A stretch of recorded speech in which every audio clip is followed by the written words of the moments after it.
Good morning, ball watchers. This is Ball Watching, a St. Louis City SC podcast on a Wednesday as we now turn our heads away from this match against the LA Galaxy and the frustration that came with that and towards another away match, but now against Houston Dynamo FC.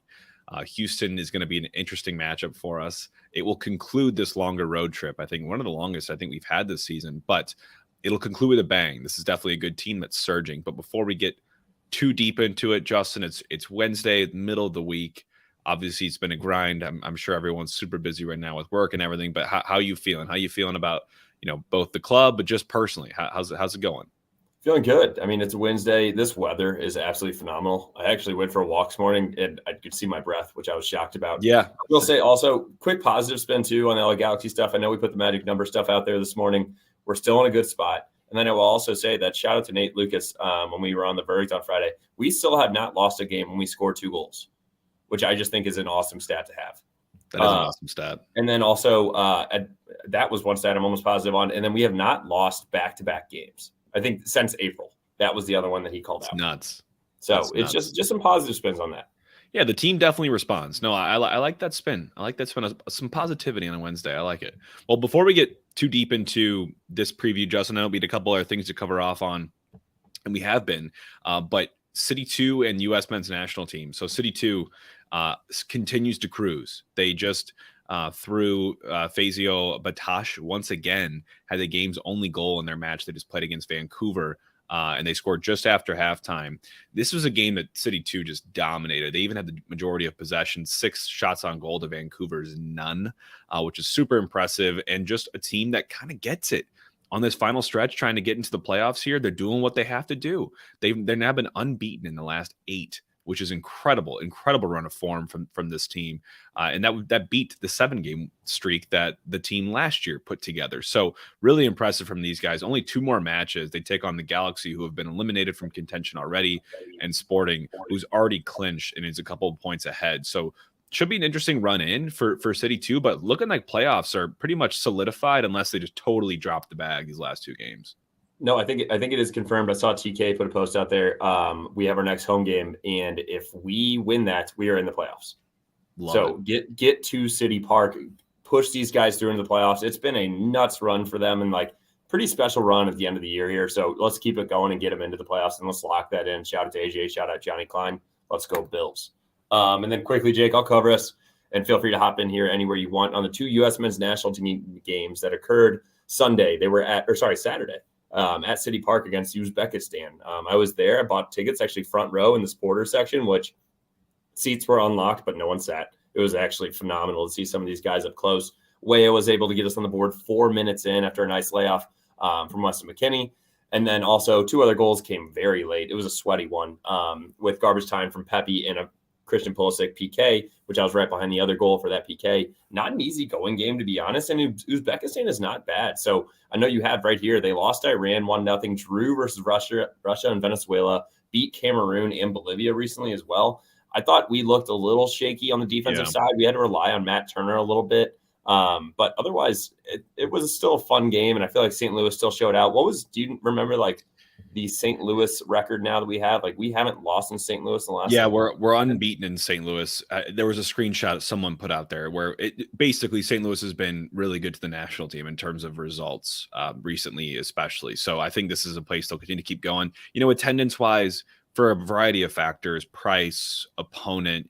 You didn't see, I think, the turnout that you would have liked to have seen here, but I think largely a lot of that's probably out of, fan control, at least because these were kind of priced ridiculously and the game wasn't marketed that well, to be totally honest. But I think we can do better and we will do better because I think we'll still get opportunities to host this team coming up here. And they then, Justin, went and played Oman in Minneapolis, and that game was much better.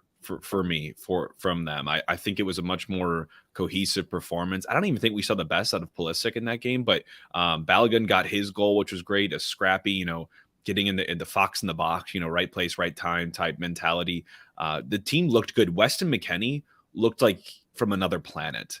When he is playing his best, He is on the ball often. His passing range and ability is phenomenal. You saw that on display last night. I was shocked looking at these 40, 50-yard pings he's just putting on a dime to Sergiño Dest. And he did it time and time again. I was laughing, honestly. I mean, that precision, not many players in the world can do that. And he was having a day. No, he was feeling good. And just want to recap. So I did look it up. Fox Soccer. We are in St. Louis. U.S. men's national team is 8 wins and 3 draws. So last 11 games. I mean, not only just unbeaten in 11, but 8 wins is phenomenal. One other thing I wanted to say. So on obviously the Balogun goal was a nice cleanup there.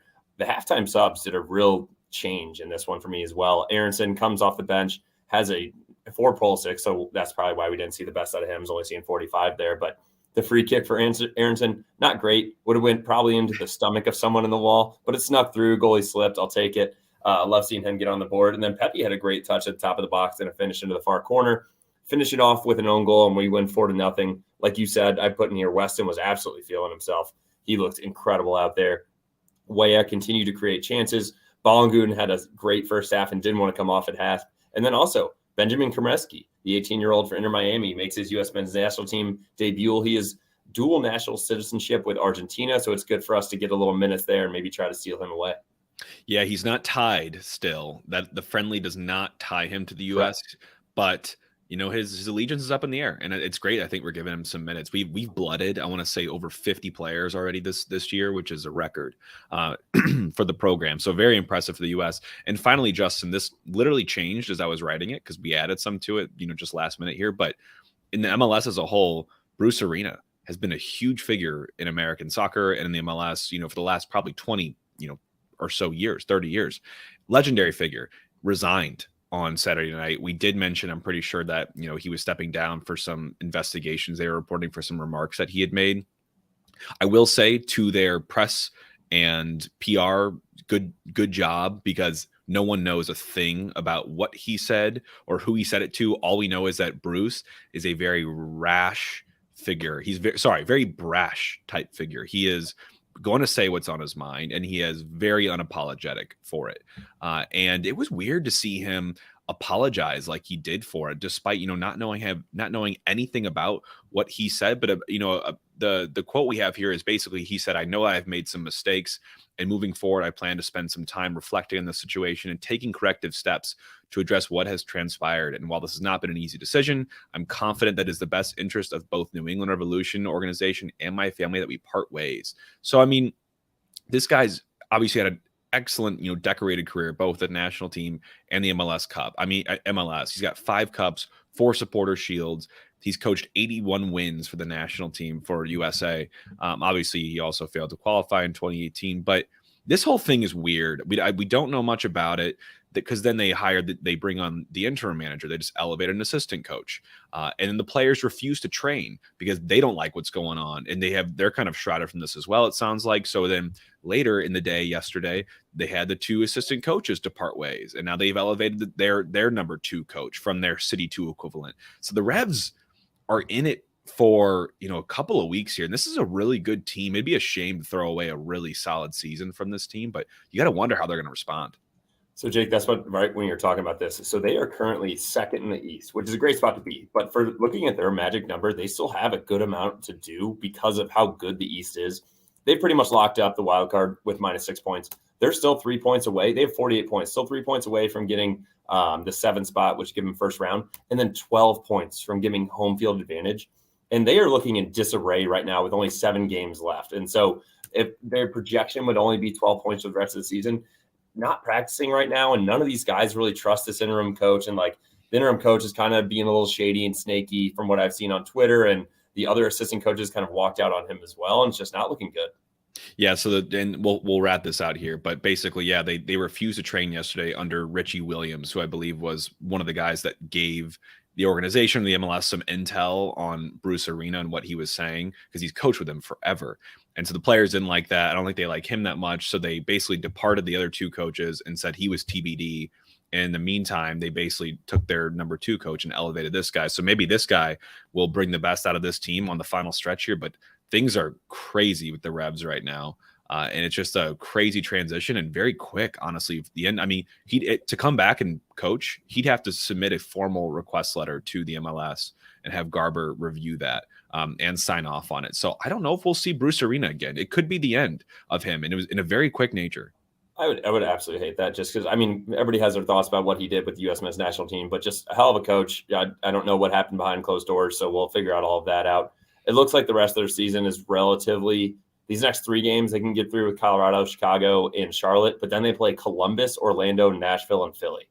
It's not looking hot for the boys. My God. All right. Well, let's pivot over here into the Dynamo, because this is the team we're going to focus on for today. The Dynamo were established back in 2005, and they were the weird story of the Dynamo is basically they relocated the San Jose Earthquakes players and staff to Houston, and they retained that name to be used eligibly once a team got expanded to San Jose once again. So now San Jose is back active, and the Houston Dynamo were the original San Jose Earthquakes, which is so crazy.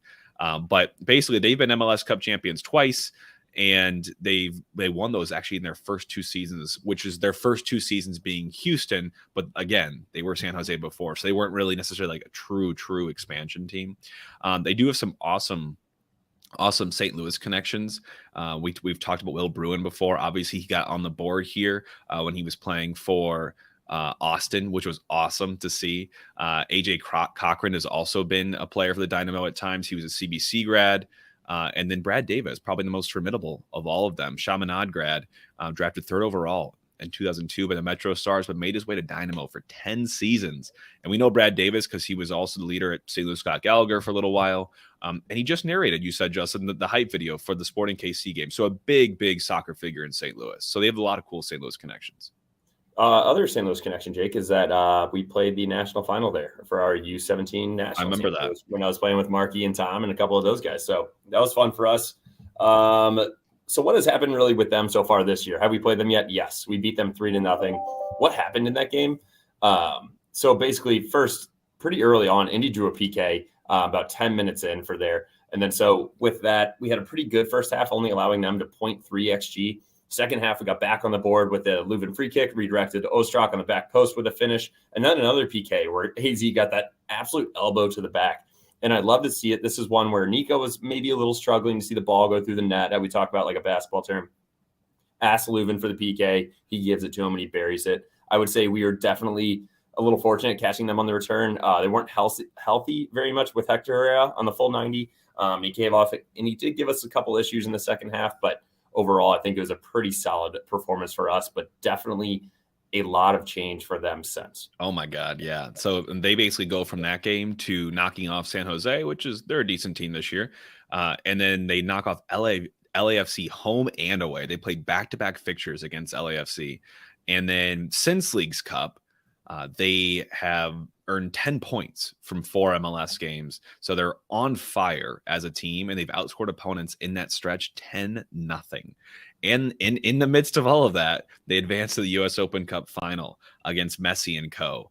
Coming up on 9/27. So it should be very interesting. And then finally rounding out this narrative, they also signed a central attacking midfielder / winger from the Polish top tier named Sebastian Kowalczyk, who's going to give them some good depth. I think they're expecting to see some departures or some guys coming in to purchase from overseas for some of their players, because they've had some good top talents this season. But record standings, where are they at right now? 39 points, 5th in the West, 11-10-6 win-loss draw. And home record is phenomenal. They're 9-2-2. Away record to be expected 2-8-4.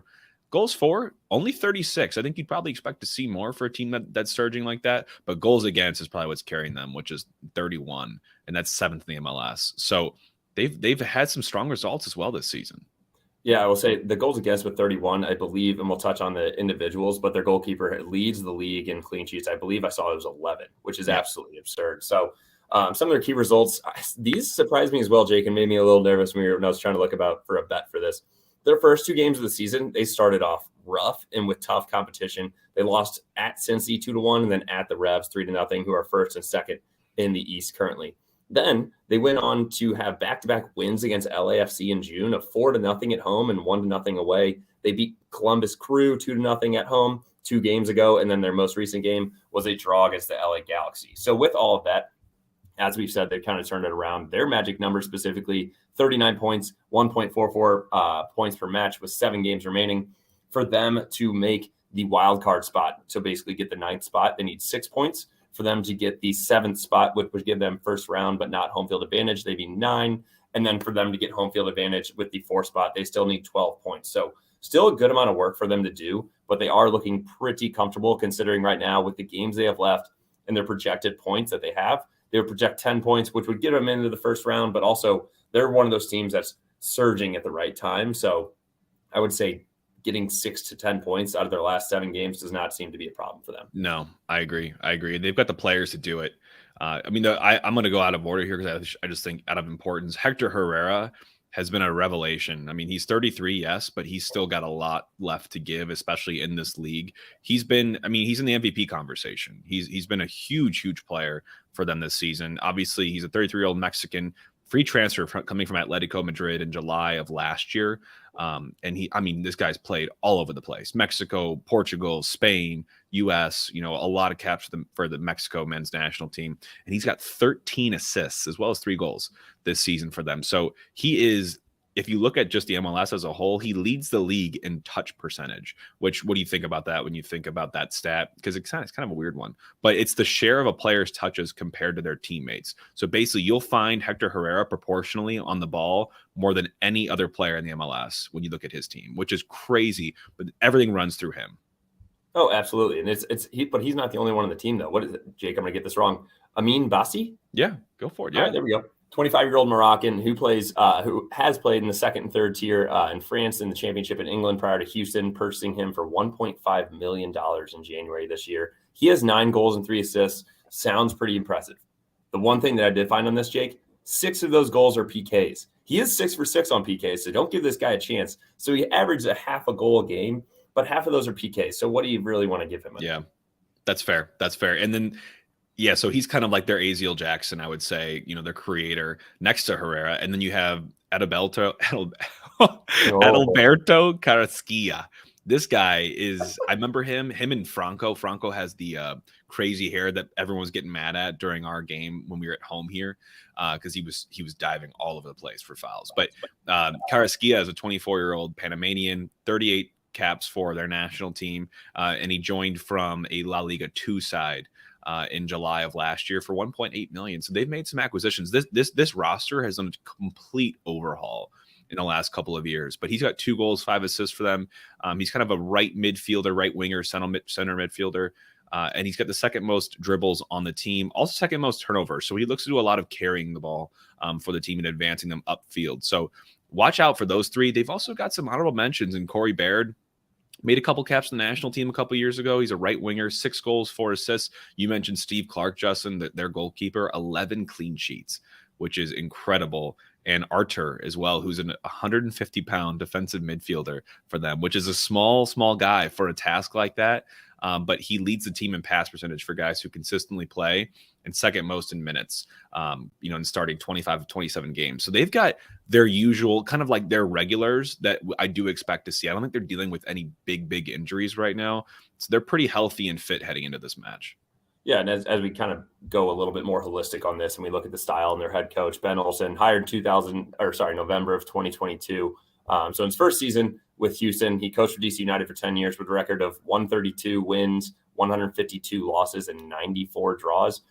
Played 221 games for DC and 37 U.S. men's national team caps. He usually likes to play with a 4-4-3, but has that's pretty much what they've been going with all season. He puts opponents in a stranglehold with their possession, with their midfielders, Hector Herrera, Carrasquilla, and Artur. I'm not dude, you stumbled through it too. No, that was good. That was great. And also, you said 4-4-3. Did they add a guy on? Yeah, well, it seems like it. It really does. They play like it. Hector Herrera, Carrasquilla, and Artur are this midfield trio that are just incredible. I don't know why I co-host this. I mean, so they look to control the game, like you said, in the midfield, and they get the killer blows with the pace and the skill from their wingers and central midfielders that are more advanced, like Bossy and I mentioned Corey Baird. So they're going to attack a lot through balls, really comfortable possessing in their own half as well. They're going to really look to zero in on opponents who are struggling out of second gear, and they love to play home field advantage because Houston's freaking brutal heat. I mean, it's awful. You think St. Louis is bad? Houston's like St. Louis's worst week, but pretty consistently. So I don't think that should impact our team too much, and we'll talk about that here in a second. But trends and storylines, let's pivot into it here over the last 10 minutes. Obviously, Houston didn't qualify for playoffs in 2022, and they haven't for a while now, but they have undergone massive roster overhaul to make that change. Strengths for this team, they're great with direct free kicks. Hector Herrera, like we said, is a beast. Through ball chances, defending set pieces, they have some good height and aggression in aerial duels, and then protecting leads. Once they get a lead on you, that goals against for them, it's not going to change much. They have a really great lockdown defense, and right now they're in the top 10 for MLS power rankings, so they are getting some respect from around the league. Last 5 home, they have 3 wins and a draw and a loss, but their home advantage, they have 2.23 points per match in home games with a plus 18 goal differential. This might be the best team with home advantage. I think they're either number 1 or number 2. I looked at it last night, so it's a little bit scary having to go play them away. Dude, their total goal differential is only +5. So imagine that how bad that is on the road, considering that would make them literally -13 on the road specifically. So, and looking at their offense, I will say I also just looked at Houston weather. High of 91 on Saturday, low of 75. So probably be around 80 at game time. So perfect for these boys, our boys, I would say. Offense, XG of 1.35 per 90. That's 19th in the MLS, but they average 1.33 goals per game, which is pretty average. So pretty consistent with their XG and goals. That's what I like to see, because that's what XG should show you, is how many goals you actually score, Jake. Their home form of a 1.48 XG is 19th, with 26 of their 36 goals for at home. That's what we're talking about. They are way better at home. When do they score? 25% of those goals are in the 0 to 15 minutes, and 22% are both in the 61st to 75th and 76th to 90th. So later in the second half, which I absolutely hate, we already know that. Mm-hmm. I'm not too worried about the early one, as long as we already know that we cannot get punched in the mouth on the road. We need to start strong. So first 15 minutes, lock that up. They average 45 minutes per every goal they score. 33 of their 36 goals are inside of the 18 with 3 headers, and only 3 are outside of the 18, which I think is pretty consistent with what we're talking about with Hector Herrera and his dribbles and his touches. Bottom 10 in shots per 90, average shooting distance from about 17.5 with the bottom third. So basically most of their shots are coming from around the 18-yard box. Yeah. And otherwise too, second most through balls. So they do a lot of that, trying to find the gaps and trying to play in behind off the shoulders of our defenders. Jake went mute. Wow. Someone's trying to sabotage us here. I don't know where I got cut off, but yeah, they also do a lot of switching. So they switch the point of attack, which we know can be a weakness of ours, to adjust our press and move over there. Their goal creation kind of really comes from, passing live and dead balls as well. So from set pieces. Basically for them, this is a team that's going to be very comfortable. Like I said, in possession, 52% they average at home. They don't do a lot of progressive carries and passes, but they do a lot of passes in general. So, I mean, when I say that, I think this is a team that's probably going to sit back a little bit in their own half, wait for their chances to spring, long ball opportunities or through balls in behind, and go through that way, versus a team like Galaxy that is pinging back and forth and looking for gaps in your line and advancing up the field, or a guy like, Pooch that's just dribbling through guys and trying to combine with attackers. They'll be a little more patient, I would imagine, Houston, and comfortable on the ball, but they will look to spring, dangerously in transition moments like that. But offensively, you're not overly scared with that. I will say we've come out and started games pretty well recently, so I hope we can negate that 0 to 15 time range where they tend to score, a fourth of their goals. No, I completely agree. I don't think it's going to be their offense isn't what scares me. It's this defense right here with their XGA of 1.32 per 90 is 9th. I don't care about GA as much. XG. The 1.15 goals against per game is 4th in the MLS. And then you look at it at home, very similar, 1.14. That's 5th in the MLS. Only 8 of their 31 goals allowed are at home. What have they played? Like 12 home games? Mm-hmm. And then, Jesus Christ. And then so 23 goals against is from the 46th to 60th. So just after the second half starts, and then 19% from both the 16th to 30th and the 76th to 90th. So I would say for us, Jake, definitely looks like a better chance of scoring in the second half. They concede every 145 minutes.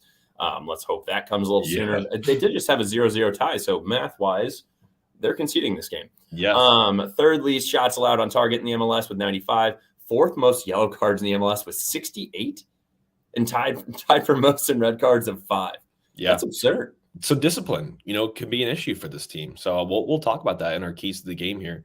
But I want to go back to what you said too, Jess. I mean, like obviously they're due for a goal, and they just played the Galaxy. That was their last game they played. That was a week ago. So they're coming into this game with 2 weeks of rest, and they drew 0-0. So impressive to hold the Galaxy to nothing, but also couldn't generate much on a Galaxy team that I think looked frail at times when we were playing them. But goalkeeping, I'm going to talk about it. Obviously, big goalkeeper fan.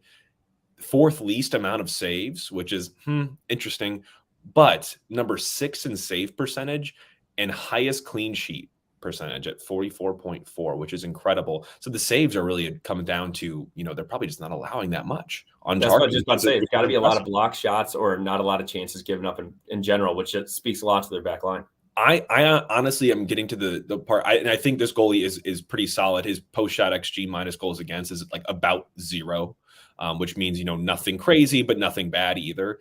I think it's just this defense in tandem with some solid goalkeeping that's just keeping shots off the mark and then keeping goals out. So, I mean, I think that tandem, this is just a defense that you're going to really need to challenge, and a goalkeeper you're going to probably need to put something pretty impressive in front of them to get through. So let's talk about our keys to the game here, Justin. For me, there's a couple interesting ones here. I was doing some digging last night to, try to figure out how we can get through. Our away form is 5-2-7 right now, and it's gotten progressively worse, I feel like, the last couple weeks because it started exceptionally well. We talk about their home form is incredible, 9-2-2. Our last 5 away, obviously we're coming off a draw here, but before that we had lost the last 3.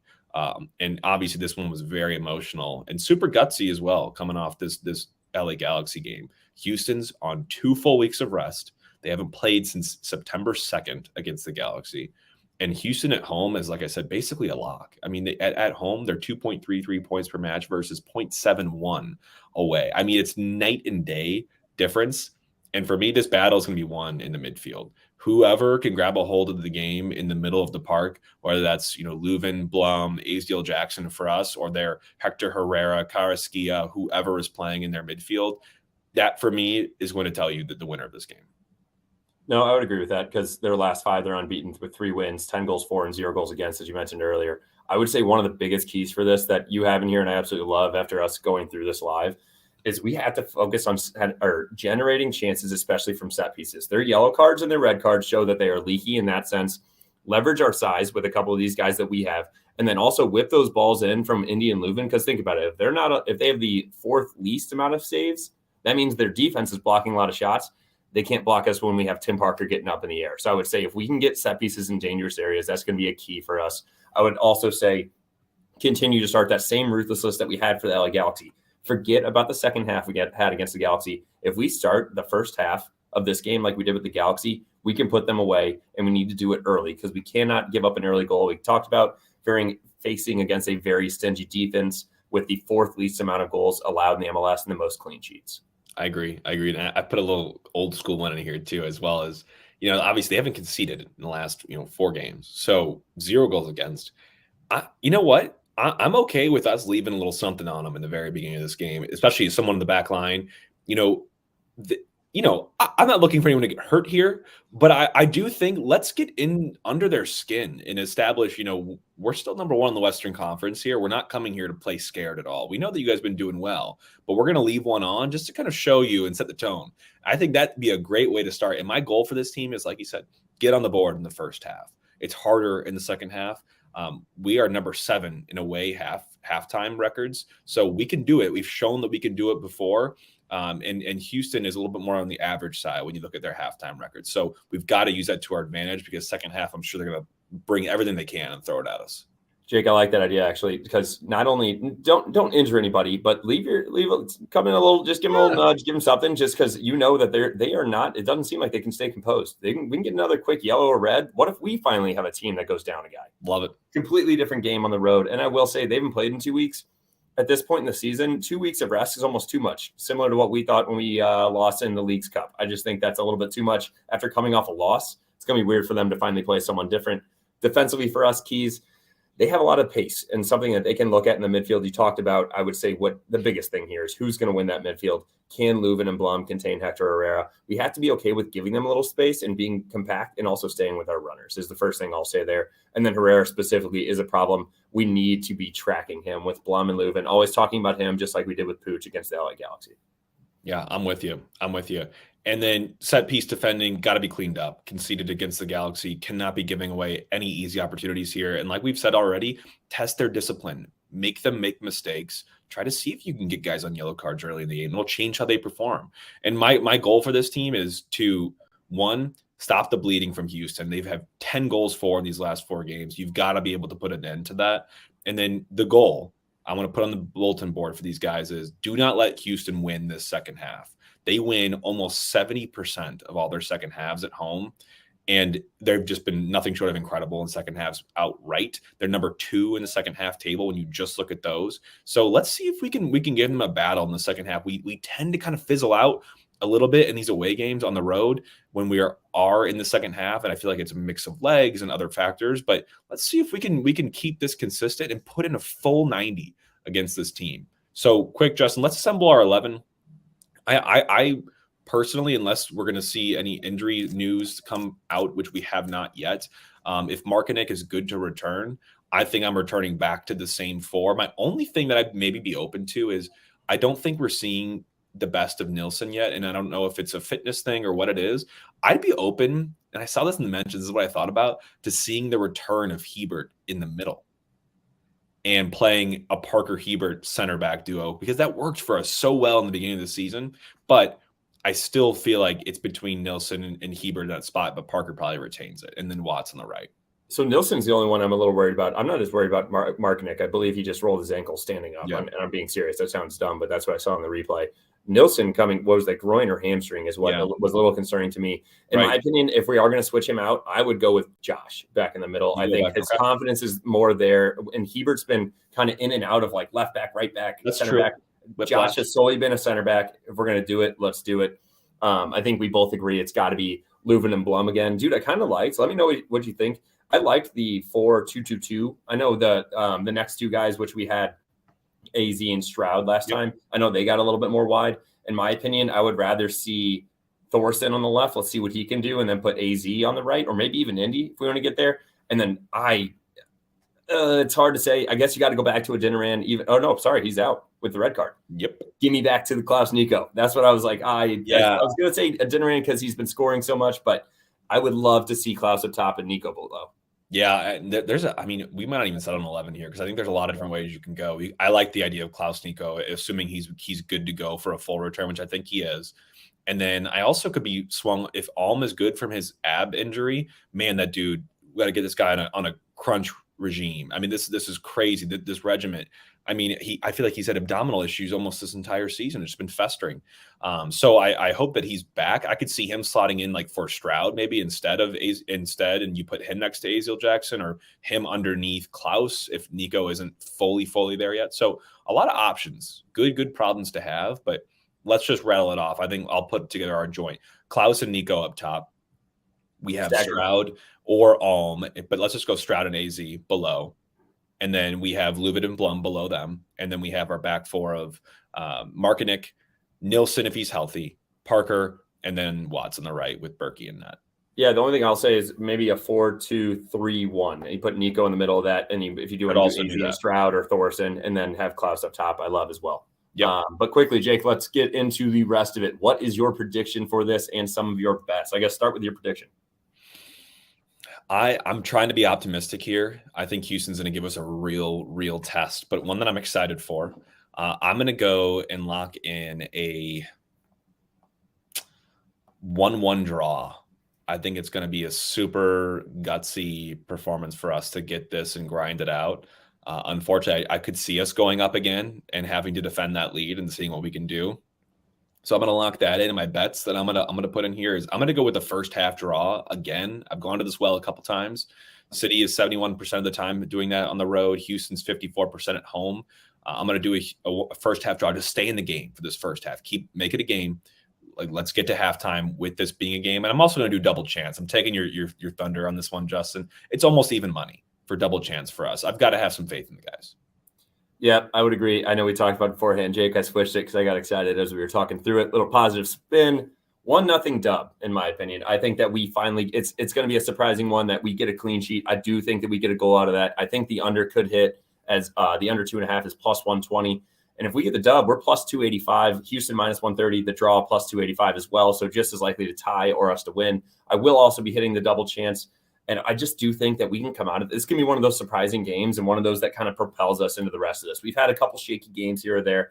I think we hopefully put it all together. We've had a full week. It's not going to be too hot. I think we get a full defense out of the guys. I think we get a goal, and I think we hit it. And I would say, I don't even know if you can get a specific. City 1-0 is 11-1. Sprinkle, sprinkle. Ooh. Sprinkle, sprinkle. All right, I love it. Well, you've heard it here, folks. This is the official Houston Dynamo preview for St. Louis City SC heading to Houston, and we will be really looking forward to this game. Going to enjoy it this weekend, and I hope you all do too. If you haven't already, hit the like button on your way out of here on YouTube. Also subscribe to the show. Throw us a rating and review on Apple or Spotify, and we will circle back with you all on Sunday for a full recap. It's going to be a fun one. Everyone enjoy and take care of this rest of the week. All for